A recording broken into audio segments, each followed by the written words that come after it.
My name is Sahira and I'm based in Dubai. I'm pathetic, kind, ambitious, and I think quietly confident. My name is Zohaib and I am from Cork, Ireland. Funny, dependable, go-to guy, bit of a nerd sometimes, adventurous, and pretty lazy. Yeah. My name is Falak and I'm in Karachi. A go-getter. Intense, I think. Intense and annoying. My name is Ambreen and I'm in Dallas, Texas. Creative, caring, spontaneous, and a deep thinker. I'm sometimes laid back. Who here can cook? Who here sings in the shower? Who here can dance? Who here felt different than those around you growing up? Who here still feel different than those around you? Who here spends too much time on screens? Who here would say they're a dreamer? Who here would say they're a realist? Who here is an early bird? Who here is nervous to be on Four Chies? Who here is a late night snacker? Who here sometimes feels alone? Who here feels anxious about events in the world? Who here feels anxious meeting new people? Who here makes a great cup of chai? If you could be sipping this chai anywhere from your own past, where would you be? I would be sipping my chai back home in Kenya, probably in Masai Mara, early morning, just about to head out on a game drive. I would, ideal place, be back in my childhood in Pakistan with my parents and my whole family after Nowruz Day, after morning Jamaat Khana, coming back home and sipping chai with some toast with malai on top of it. Last year, our family we went to Hunza for a couple of days. So we got a guest house booked at the top of the mountain. So yeah, if anywhere I want to be right now for a chai, that would be that place. It was like very surreal, very unreal. Mountains all over, just green, lush green, and just quality tea. Zohaib stole mine, I think. I love Hunza and I would love to be in Hunza. Yeah, about to go on a hike, but having chai before that. What is the biggest challenge you are facing in your own life right now? I think one of the biggest challenges I face is being, woman and professional career woman and mom in Pakistan, and dealing with gender discrimination and being able to smile about it and get through it and tackle it in different ways. Challenge I'm going through as an artist. I also do some acting and I teach music also. So the challenge is kind of I'm scattered in so many different ways and so many interests that I have, and just kind of finding my path and mainly finding a balance, because I do want to do all these things and pursue all the opportunities, as well as sort of, have a semblance of life. And I love volunteering and I love Jamaat Khana, so balancing that as well with, art events and programs, and also kind of, maybe finding a person to settle down with that's Ismaili, that is interested in arts and culture and everything that I do. I would say a challenge for me right now is kind of learning to be more self-confident, but specifically kind of understanding there is such a thing as being quietly confident. I think dating back to when I was in high school, just because I'm on the quieter side, it's always come across as shy versus as reserved, but it's come across as shy, and people maybe kind of take advantage of that, or think I'm less capable. So right now I'm kind of understanding that me being quiet is not a negative thing, and quiet confidence does exist, and it's okay. Right now, I think it's how to deal with this weather right now. To be very honest, I have been born and raised in Karachi. Then I moved to Saudi Arabia, and now here I'm in Ireland. So a good day in Saudi Arabia was like 38, 39 Celsius, and here a good day, peak summer time is 18 degrees Celsius. So it's just poles apart, right? So today, like we have a forecast for a week that it's gonna go till -2 or 3. We have a warning for severe rain and snow. So as of now, I'm just trying to cope up with the weather. How would you describe your relationship with your screen and your phone? There's pros and cons, I would say. I think I've tried to eliminate some of the habits that were taking a lot of time, such as fun games like Matchington Mansion, which I thought were helping me with interior design, but they were just taking up a lot of time. But now I try to use it more, productively. Like I'll use it to put on dua in the morning and just let it play with, if it plays with Quran afterwards. And then it helps at night to sleep, with for sleep meditations, or maybe listening to Louise Hay with self affirmations, going to sleep. But also Instagram, I'm very into Instagram as an artist. I had to learn how to use it. And it's been very helpful to meet other artists as well and spread the word about art shows and learn about other art opportunities as well. It's a love-hate relationship. It feels like a third limb that I can't do without. I keep reaching for it. But I do catch myself. And so I think there are days, like some days I can also be really good at just leaving it. And then some days it's the first thing I'll do, waking up in the morning. I often saw it in a negative light before, but now I'm like, actually, it helps me connect with people that I want to be connected to. And so I just have to kind of get it out of my life when it doesn't need to be in it. So if I'm working or actually talking to someone in person, then I don't need to be, looking down at my phone. So I've slowly kind of developed that discipline with it. Yeah, I would say very similar to what Falak was saying. Is kind of a love-hate relationship. I feel like with screens and kind of the online world, so many opportunities have been presented, which have been great. And the fact that you're not missing out on so many things because of where you're located, you can still do it and be part of it just in an online format. But there's sometimes so much of an over reliance on it, and you need to depend on it so much that almost gets frustrating. And then it becomes harder to detach because of how how you're used to just always reaching for it and checking for notifications or whatever. But whenever it comes to like time off or weekends, I always try to put it away to kind of not rely on it or use it or look at it anymore. So the screen is like a necessary, I don't know, it's a necessary evil in my life. I cannot escape it because of my profession, and then also it helps me, like Falak said, like it helps me to get in touch with my family back in Pakistan, right? So even though if I want to avoid it, I cannot. There is always this.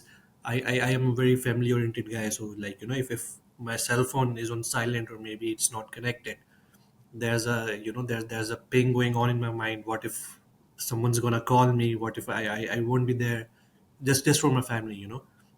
So I hate to admit how much I want these screens in my life, but this is what it is, and it's like something I cannot avoid even if I want. How do you think the screens are impacting the world and community surrounding you from where you are? Well, I think screens, while they kind of aid communication, what they're doing is they're also separating generations. And so I'll often hear grandparents say, you know what, like we'll be sitting at the dinner table, but my son is on his own screen and my granddaughter is on her own, and I'm also scrolling Facebook. And so they may be physically in the same location, even in Pakistan, in different parts of Pakistan, but they're mentally in other places. So in that sense, it's causing gaps that maybe wouldn't have been there before. But it also is bringing people closer in strange ways. So my kids were younger in during COVID, for example, and so at that time, when the screens were there, they were actually a savior. It was the only way that they could be in contact with their friends. And I feel like the young people developed this social life that is actually a very healthy social life on, through gaming. And so for me as a mom, gaming was a bad word before. And then I started to see that these guys are actually having this ball of a time, kind of like how we would have played, like, I don't know, chore police or something, right? Like they were doing that on their screens and kind of shouting and laughing and screaming at each other. And so now I'm like, well, I guess we just have to make way for this. This is the reality. And so while hurting communication, it's also bringing people closer in a strange way.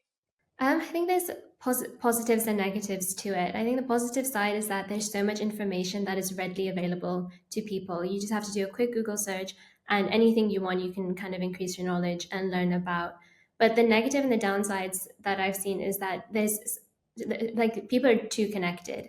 And kind of being too connected is making it so much more difficult to switch off. So at night, like the last thing people are doing is scrolling, and whether that's through Instagram or any sort of social media or emails, and that being the last thing you see before bed, you're not exactly getting the most restful sleep, with it being disrupted with all of the blue light emitted. But also in the morning, one of the first thing people reach for is also their phones. And again, it's like social media or it's emails or whatever it is. And I think that creates quite a unhealthy pattern.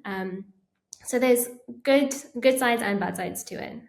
It's kind of both ways, because during COVID, Instagram sort of became like a underground world. During COVID, there was so much going on Instagram. People were posting what they're doing at home. I think there was like a video of Katrina Kaif doing her dishes and cleaning the bathroom. All these crazy songs came out. So it was very entertaining. At the same time, I feel like I wish I had spent a little less time on there and a little more time with my family and my dad. And he always wanted me to go for a walk every morning, and I would be like, hang on 1 minute. And so I kind of wish I had spent more time with him, as he passed away last year, unfortunately. So I do think of that often, that I wish I didn't discover Instagram at all. But but people who know me say that I spent most of my time with my dad anyway. So but yeah, it was sort of an outlet and a release for a lot of people who did live alone, and that's their only connection was their phone at that time in 2020, to their friends, to their family who were in different parts of the world. So it was kind of a savior for a lot of people. Ambreen, I would 100% agree with her. Like during COVID, the Instagram became an underground world. But I think those people who kind of like used it wisely, they set up their businesses, like they flourished during those times. They are the real winners, right? They are the people who do not need these things anymore, because they used it for their own advantage. No wrong in following the trends, but be like, use your imagination, use your mind to get something out of positive for you and the people around you, right? So yeah. Do you think that it has become harder to connect in the real world? I don't know what to say to that. I feel like because I've joined the art world, I'm going to so many events and art shows that I've made myself become, force myself to learn to meet new people and talk to new people and learn about them and talk about myself. With screens, I think Instagram has made it a little bit easier for artists to exchange information, because you're not getting too personal. Like, can I get, exchange numbers or something? You just exchange Instagrams, and it's personal, but it's still impersonal at the same time. I would say to an extent it almost limits just meeting new people, because so much of work and time is just spent in front of a screen and like at home, and not necessarily going out and going to different things. So from that aspect, it's almost limited it. Personally, I also find it very hard to connect over like a digital platform. I find that quite difficult. I definitely value more personal connection and meeting somebody and talking to somebody face to face. I find that easier. But I know that's not the same for a lot of people. I know a lot of people would say the opposite, and that they found it's like exposed them to so many more people, and they've met so many more people through having online connections. in terms of just connecting to people, most of the connections end up being work connections, right? Like how many times you get on a video call with like 5 Ismailis from around the world, like right now, right? Like, or potential friends. Like who gets on a call with potential friends, right? You get on a call with work colleagues or your own family who you already know. And so meeting new people via digital platforms, I think is hard. It's hard, but connecting to your existing connections, easier. When I was younger, I would interact with my parents' friends, but now I feel that kids have an out, so they only talk to who they choose to talk to when they want to talk to them. Which sometimes just reduces exposure, right? Like you're not meeting the variety of people and age groups and genders that you would meet otherwise. So it kind of creates more of a bubble, actually. So I feel like it's created a bubble that they're in. What do you think is the best way to move forward in a screen world? I think for me personally, it's really about creating a sense of balance. There's so much dependence on screens, they're always going to be there. So I think it's about learning to use them, and as technology advances, learning about the new advancements and how to use it effectively. But I think there's also that side of also learning to put it down and learning to kind of appreciate the environment you're in, and try and get some sunlight, try and get some nature, try and just have conversation. Something that I always find surprising is like when we're out for dinner, people will come up and say, "Oh, it's really nice to see people talking," because on other tables, everybody's so focused on their own screens and not even having conversations. So for me, it's definitely still putting importance on those little things, to have that sense of balance between screens and then also being present in the moment. For me personally, I would pretty much agree with Sahira here. Uh, and again, we need to consciously restrict ourselves from using it. What I have done is like at 10:30 p.m. every day, my cell phone would inverse all the colors. So I do not. So it's like torture to eyes to watch the screen, right? And at that time, I know, okay, obviously I can obviously click a button and put it back in the way it was, but I forced myself, I reinforced myself not to use the cell phone. This is your cut off time, 10:30, that's it. Go to bed. At 11 p.m., you should be in dreamland, right? Everyone would be surprised to know that the cell phone these days, they have all the settings there which would discourage you to use your cell phone. Like, you can inverse the colors, you can make it like monochrome. There's a lot of things going on in the cell phone which you need to know. So you need to know how to use the technology so you can use it less. So I think that's the way forward. Yeah. I think the same principles apply that we learned as kids. Like, for example, I remember very clearly growing up in Karachi, my parents saying, lock your door when you get in the car, and so being really like kind of aware that it was important to protect yourself because, you're in a city, it's night, lock your door. And so all of us being aware of the dangers of the online world, but also aware of the benefits. And so I think that the same principles apply, that knowing both, and I feel like it's the same ethics as well that kind of guide it, right? Like, don't let yourself be harmed in the online world, don't harm anybody else. Be aware that if you put something out there, it's going to stick around. So do you want it out there? So understanding the contemporary dangers, like I suppose we understood the ones that, were appropriate in our time. With screens, like I remember going to a Thanksgiving party, and this is not recent, this is a few years ago, and there was one room which was the quiet room, and you walk in and there's all the teenagers are on their screens, tablets, laptops, phones, and nobody's talking. And I felt like I was in the Matrix all of a sudden, like everyone's just hooked to something and their eyes are glazed over and they can't talk, or they're unable to unhook themselves. And I was just like, oh my god, I'm gonna get out of here. But I wish at parties at least they have people would force them to kind of not take their screens and go outside, play basketball, interact with other kids. So it kind of scares me for the kids these days. I mean, teenagers even, that they can't get away from the screens, that they're not able to interact socially, even at like a Thanksgiving party. So yeah, probably controls on that. And then I think to kind of go with what Zohaib said, putting like timers and controls, maybe just, half an hour for Instagram, not like an hour or so. So that would be very helpful for me personally, and probably for a lot of other people. What do you think is the role of the Jamaat or the Ismaili community in creating connection? I think the Jamaat here is doing great in Dallas. There's tremendous amount of programs for youth. Like there was a winter lock-in recently overnight. There's been like not Christmas, but like New Year's events and just kind of holiday events for youth to get together almost every week or so, it seems like. Just like they have a lot of Golden Club events, they have a lot of youth events too nowadays. And there was even like an IPN holiday get together.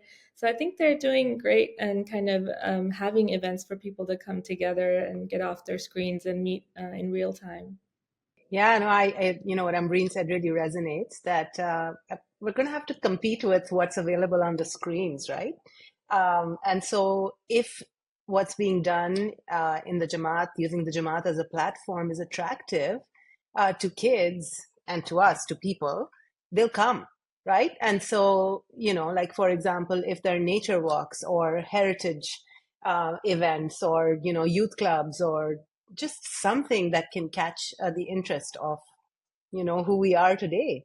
What we need to do, what I think is like, you get a different people from different age groups and give them tasks, let them interact, let them talk out the solution, let them work together. I think this is what is being missed, because as Falak said, like all these kids, especially after post COVID, their group, their world has been just a few handful of people, and most of these people's, they are in like what is Instagram, Snapchat, WhatsApp. That's it. You need to interact more. You need to get out. I think one kind of showing the power of connection and kind of emphasizing how important connection is. I think almost sometimes in this day and age, just because of how many struggles people face in life, there's kind of this individualistic culture that's being bred, and people kind of look inwards and kind of forget that there's such power in connecting, and you can actually relate to so many people when you kind of put the screens down and connect to people and you talk, and that art of conversation and kind of bringing that back to life. So I think showcasing the power of connection would be really an important way to start. It's so exciting, really, to get an insight into their world, into their, living rooms, into their opinions. So yeah, it's such an honor and so much fun. What a great idea. Oh, it's been so much fun. I've been really excited for this opportunity. I've been very excited. I watched all the other 4Chai shows to get prepared. And and my dad will be upset with me if I don't show my painting for Jubilee Arts. It's been really great. It's been so great kind of learning more about what other people view about screens and just being able to meet Ismailis in different parts of the world. Oh, great. Everyone is like, it's really good to talk with someone who has experience, like who has their own point of view, who are like educated, they know how to put their opinion forward, and you can be heard without being judged.